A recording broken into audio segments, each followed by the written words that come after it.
Welcome to this Volleyball New Zealand video on how to complete a 12 sub score sheet at Senior Secondary School Nationals. Score sheets at Nationals are pre-printed with all this information, so just check you have the right teams on the right court at the right time. As a scorer, the first thing you need to do is take the score sheet to the coaches. They will circle the number of their captain and sign at the bottom. Then take it to the other coach to do the same. The next part of the score sheet to fill in is set 1. We need to know which team is starting on which side, and who will serve and who will receive. Once the referee has conducted the toss, they will tell you who Team A on the left will be. For this example, it's Tauranga boys, who will also be serving, so put a cross through the S box. Western Heights are then Team B.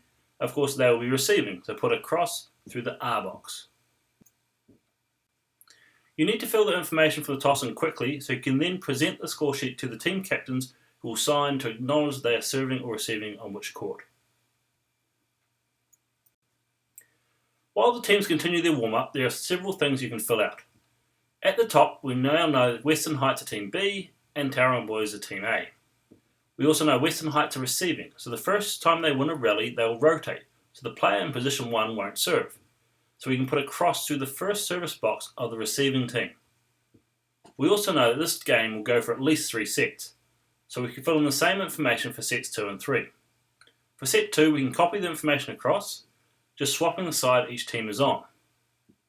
Set 3 is even easier, just copy the information straight down. We then fill in the results box with the names of the teams, and you should know the names of your officials. The country code is optional. By now, the coaches should have submitted their lineup sheets.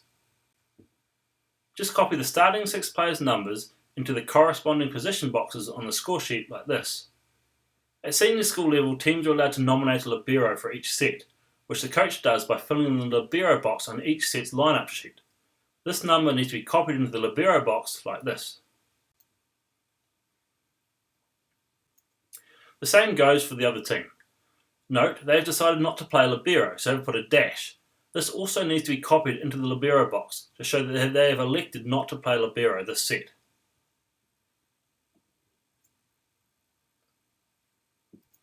We are almost ready to begin as the teams take the court.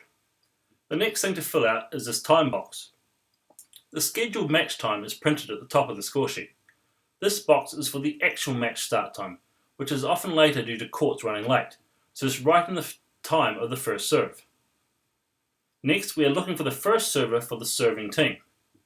We see in the first column that player 7 should be serving. If we look on court, player 7 is going back to serve. So in the first serving box, we put a tick to the number 1 to show that player 7 is serving. When the serving team wins a rally, all you need to do is cross off a point in the points box, like this. So if player 7 was to serve and win 3 more rallies, just cross off each point like this. When the serving team loses a rally, there are 3 things you need to do. First, in the serving box, put the total number of points the team is on when the player finished serving. So currently Tauranga boys are on 4. Then cross off the point won by the receiving team. Then watch as the teams rotate. The serving team has rotated, and we see that in the next column that player 1 should be serving. Look at the players on court, we see that player 1 is serving. So the third thing to do is to tick the first serving box to confirm this. If player 1 was to serve and win the point, again, all you need to do is cross off the point they won. If they were to lose the next point, again, 3 things need done. Put the points the team is on when they lost a serve, in this case 2. The point the receiving team won for winning a rally. Watch as the teams rotate. We see that in the next column, player 2 should be serving. Once we confirm on court that player 2 is serving, we can tick the box to confirm. So this is how scoring continues, crossing off points as well as monitoring the teams as they rotate to ensure they are still in the correct rotational order. Let's look at timeouts. They are recorded on the score sheet in these boxes.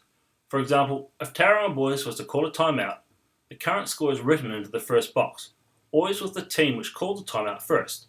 So Tauranga boys are on 5 and Western Heights are on 3.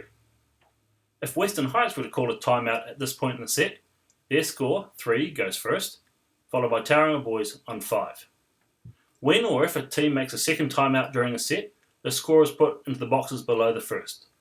Now let's look at substitutions. If player 1 wants to come on for player 7 for Tauranga boys, they enter the substitution zone and the second referee authorises the substitution. Find the player coming off, player 7, on the score sheet, and insert the number of the player coming on, player 1, below in the left-hand box. Once you have finished writing, raise both arms and show the second referee, and more importantly, the players, that you have finished and they may enter and leave the court. During the match, if there are more substitutions in this position, write the number of the player coming on down the left-hand column first and continue down the right if required. There are a few other things to monitor with substitutions, so we'll just concentrate on just one team. This is later in the set. First, you need to monitor how many substitutions a team has made. So far, they've made 9. If they're to make another one, after writing the number in the box, for the 10th, 11th or 12th substitution, tell the second referee which number it is. They'll tell the coach so the team is aware they're approaching the 12 sub limit. The final thing we need to monitor is the number of entries each player makes. If Tauranga were to make another substitution here and bring player 5 back onto court, this will be the third entry for player 5. First, you must circle the number to acknowledge the third entry. And then you need to tell the second referee this is third entry for player 5, they will tell the coach.